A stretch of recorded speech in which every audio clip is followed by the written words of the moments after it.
Yee doggy or something. I don't know. Optimal quantity of money on NyQuil. Go. Last time we talked about the applications of expected inflation. So we talked about the Taylor rule. We talked about the role that expected inflation plays just in monetary economics, macroeconomic analysis in general, all sorts of those fun things, right? And well, there were concerns about the money supply and how changes in the money supply would be affecting not just inflation, but also expected inflation as well. So, really, like, if we're concerned about that, well, what can we do about it? Well, we can always listen to Milton Friedman because when in doubt, listen to Milton Friedman. He is like absolutely 100% the way to go. He was a very authoritative uh, person on this. Brilliant guy. He was amazing. Who was he? Well, he was a very brilliant monetary economist. He won the Nobel Prize for his work on what's known as a permanent income hypothesis. He did a ton of research on monetary economics, and he was actually one of the founders of the monetarist school of economic thought. He was really like on the leading edge of a lot of monetary research, like in the 50s and the 60s. His his contributions in no way can be understated.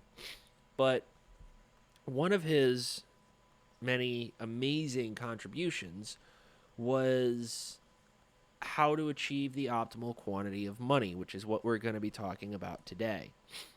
Because there have always been debates over what the right size of the money supply should be.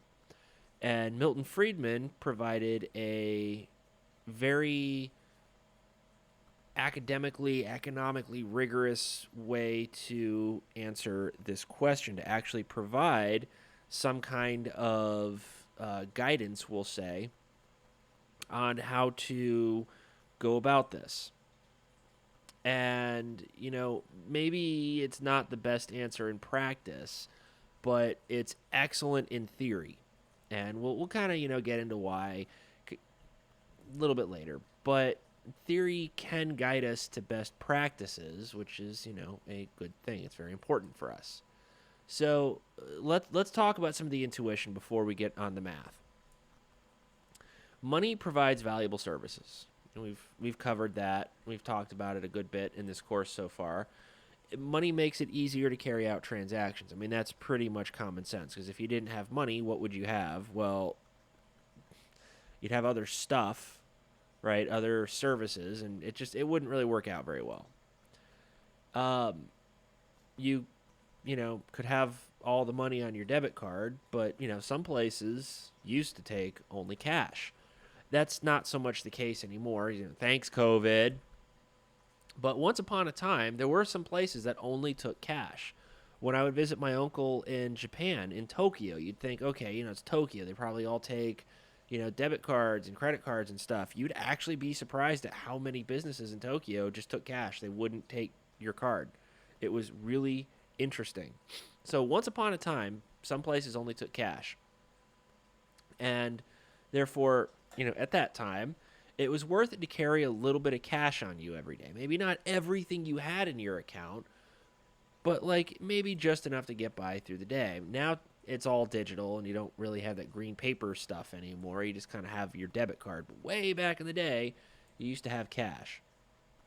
Right? But money's costly to hold because it doesn't earn interest like securities do.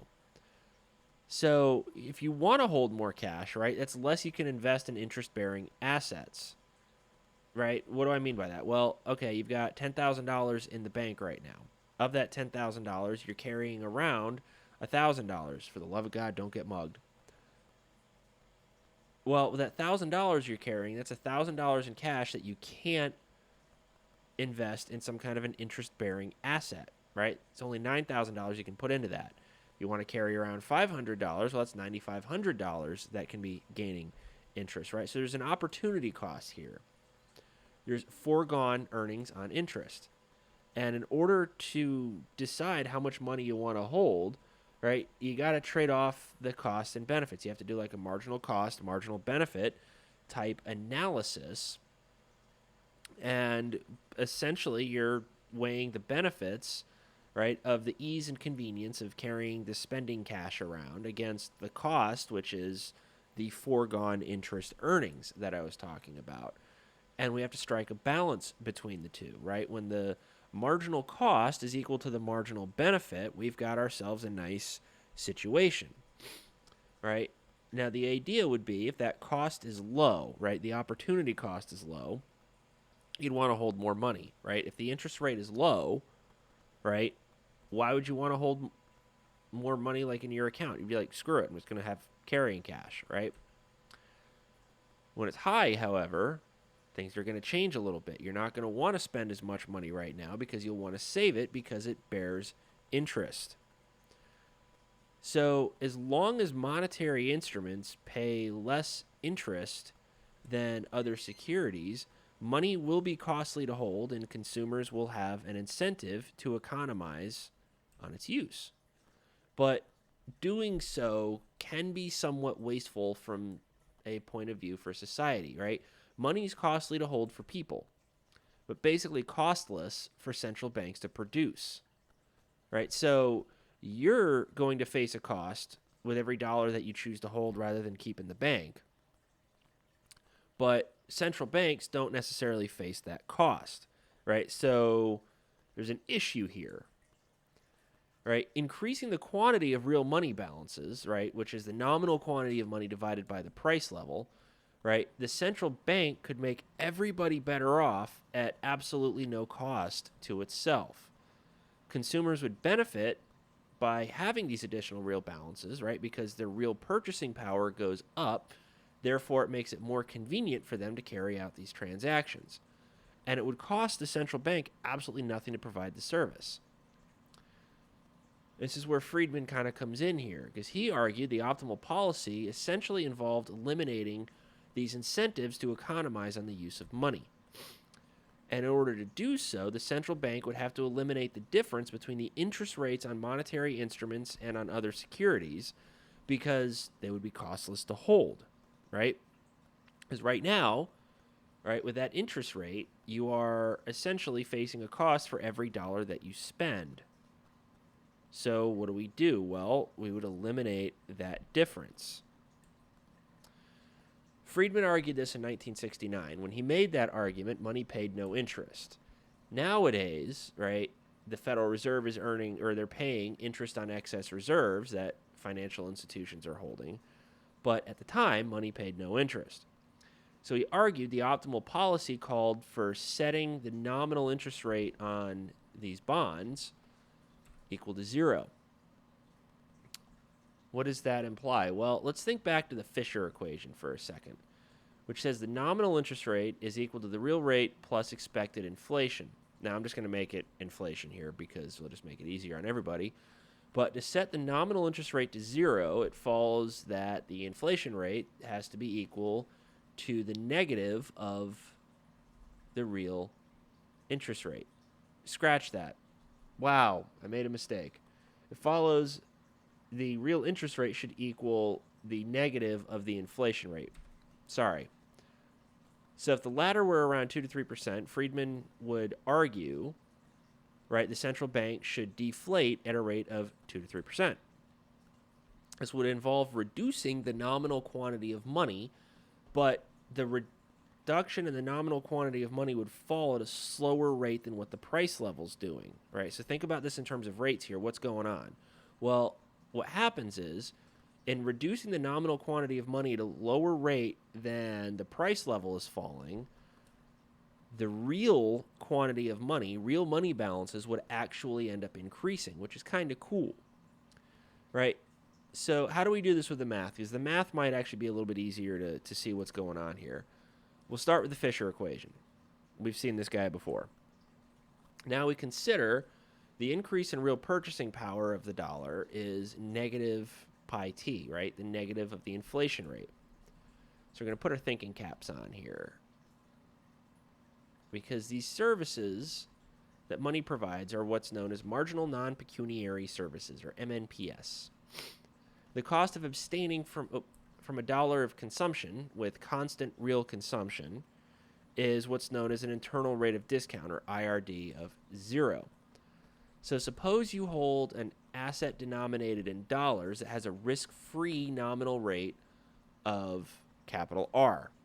Well, there would be a real interest rate component and an inflation component of that interest rate, right? So the equilibrium so far would be equal to the rate of deflation plus marginal non-pecuniary services equals the internal rate of discount. Marginal non-pecuniary services of money is produced at zero opportunity cost to anyone, which suggests that this would be equal to 0 at optimality. Is there a way to make this happen? Yes. Suppose deflation is costless. Now, this is a rather strong assumption to make, but let's just assume for a second deflation is costless, meaning deflation doesn't hurt the economy. Now, generally doesn't unless there's like a demand side shock that causes it. So we can get into that a little bit later. But let's assume that we have a rate of deflation. So the inflation rate is less than 0. Now, is there a way to do this?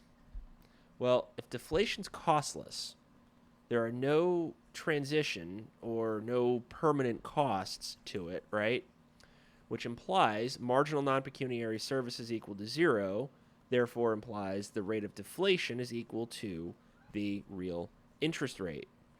The optimal quantity of money is achieved when the nominal interest rate on bonds is equal to 0, and the rate of deflation equal to the real rate means your real rate of return on bonds will be equal to the rate of deflation. Thus, the nominal interest rate has to be equal to 0, which implies we have a nominal interest rate set equal to 0. So we plug 0 in for the nominal interest rate into the Fischer equation. This is the important part here, right? 0 equals the real rate plus the rate of inflation. If I subtract inflation from both sides of equation 7, I get a rate of deflation equal to the real interest rate. When this policy is achieved, we have achieved the optimal quantity of money. All right, so what's the point of doing this? Well, there's a couple. 1, it implies the marginal cost of printing one more unit of currency should be equal to the marginal benefit of holding one more unit of currency. Marginal cost equals marginal benefit. So at the margin, the cost is equal to the benefit. Thus, right, if we think back to the theory of the firm, right, remember the producer theory, they produce at marginal revenue equals marginal cost. It's really not too different from that, right? Because the firm wants to produce at a point where marginal revenue equals marginal cost. So if you remember any of that stuff, this is the exact same idea. All right, here we are. We have a constant marginal cost, right? We've got a downward sloping demand curve. We're going to have a marginal revenue curve, which cuts the demand curve in half, right? The firm produces at marginal revenue equals marginal cost. Now, if it's a perfectly competitive firm, they price at marginal cost. Here, the idea would be that the marginal cost of printing another dollar is 0. So if you want the outcome of a perfectly competitive market, you price at marginal cost. If the marginal cost of printing a dollar is 0, well, what would the price of the dollar be? 0. What's the price of a dollar? The nominal interest rate. Therefore, the nominal interest rate's equal to 0. When price equals marginal cost, consumer surplus is maximized. Thus, consumer welfare is maximized, and this is therefore the welfare maximizing price. Setting the nominal interest rate to 0 is the exact same idea. Consumer surplus for money demand is maximized when the nominal rate is equal to 0. And there's no cost to carrying money in this case, so there's no welfare loss. So let's think about this for a second. The idea here is efficiency. What do I mean by efficiency? Well, it's pretty simple. By efficiency, I mean a situation where nothing can be improved without somebody else being hurt in order to make it happen. This leads to a concept known as Pareto Efficiency, which is a situation in which there is no economic policy that will improve one person's well-being without hurting another. So let's talk about the two fundamental theorems of welfare economics. I'm sure you're probably like, oh, wow, I'm going to learn about the optimal quantity of money, and now we're getting welfare theorems. Well, it's important. There are two fundamental theorems. We're going to talk about them at kind of a high level and then sort of get into the nitty gritty, but not really. Don't worry, you don't have to like prove them or anything like that. The two theorems are Theorem 1, any competitive equilibrium is a Pareto optimal allocation. 2, any Pareto optimal allocation can be supported as a competitive equilibrium. Basically, a competitive equilibrium is Pareto optimal, and any initial Pareto optimal allocation of resources will lead to a competitive equilibrium. They essentially imply each other. The first welfare theorem, you can kind of think of it as let the market work. When the market works out well and you get perfect competition, everybody's fine. The second one is kind of a more like one of those commie pinko, like, what is it? From each according to his abilities to each according to his needs or whatever, right? It's kind of the second one. But here's the interesting thing, right? They imply each other. Think about it. Like, from if you've taken logic or a proofs course, it's what's known as a biconditional, right? It means P implies Q. If P is the competitive equilibrium and Q is a Pareto optimal allocation, well, P implies Q, but Q also implies P.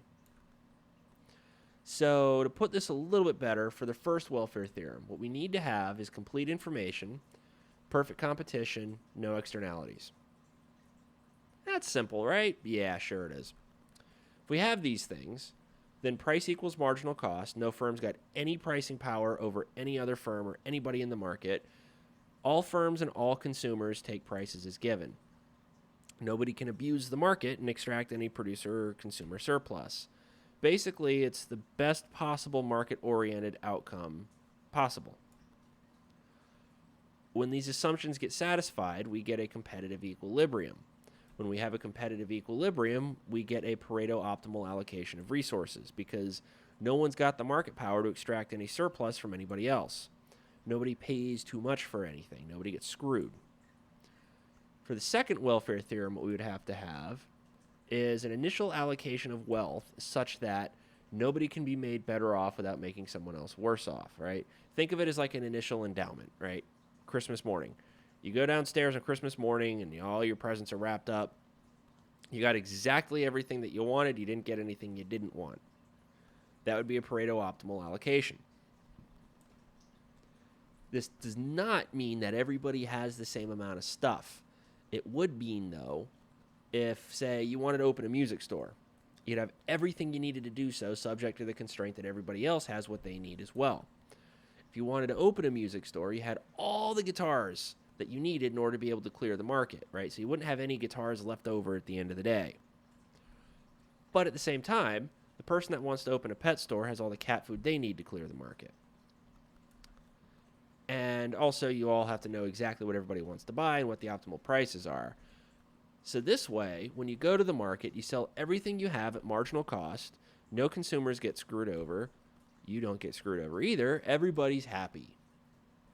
So basically, the first welfare theorem says that if we have a market under perfect competition, we go to heaven. The second one says if you start out in heaven, you'll always have perfect competition. You'll stay in heaven. Now, this is heavily paraphrased on the two welfare theorems, and do not in any way take it as like an academically rigorous statement, because it's not. It's just kind of like a nice little pipe dream. There are always problems in markets that generate distortions and make it hard for this to ever happen, but we treat this as like a paradigm, right? What things could be if they were perfect. So if we think about what's perfect, right, if we know how things will be if they're perfect, then we can have an idea if things are getting any better or not. Now, you're probably going like, all right, dude, what in the F does this have to do with setting the nominal interest rate at 0? Think of it kind of like this. The central bank's got a monopoly over note issue, which is printing money. Meaning, if they're a monopoly, they can set a price higher than marginal cost. Now, with a monopoly, right, they produce at the point where marginal revenue equals marginal cost, and they price on a demand curve.